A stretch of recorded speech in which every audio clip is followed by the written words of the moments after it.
aqui pra mostrar, sabe, uns enfeites do meu quarto, sabe? Que meu quarto é junto com meu irmão. Aí eu quero mostrar os meus enfeites e as minhas coisas do meu quarto, gente.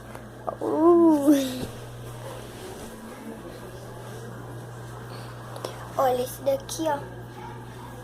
Ó, o meu negócio. Deixa eu ver se funciona ainda. Não funciona ainda.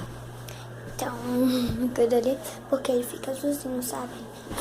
E eu tenho minhas bonequinhas de enfeitinho. Uma lembrança do show da Larissa Manoela, meu primeiro show. Minha cama toda bagunçada. E, gente, daqui a pouco vai acabar ar-condicionado, tá ligado? Olha, eu tô toda daqui no armário, ó. Vocês vão dar armário, eu não vou mostrar porque tá com minhas coisas pessoais. Daqui no arquivo, sabe? A cueca do meu primo. Ele esqueceu aqui. Ó, gente.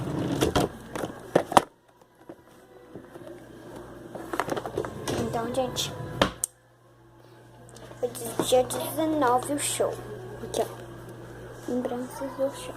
Está escrito. Então. Adeus, gente. Já acabou. Vou apresentar todos os meus bonecos. Essa daqui é a minha favorita. E tem essa. Ui, Apple White.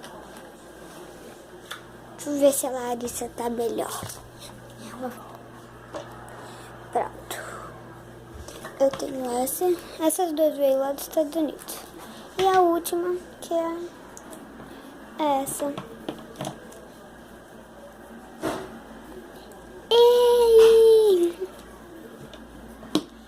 Então, todas elas três, elas estão mandando tchau pra vocês. Então, tchau. Se inscreva aí no canal, hein? Não esqueça de se inscrever. Não seja um browser, não. Tá bom? Tchau. Te esqueci de avisar um negócio muito importante. Por favor, sempre se inscreve no canal.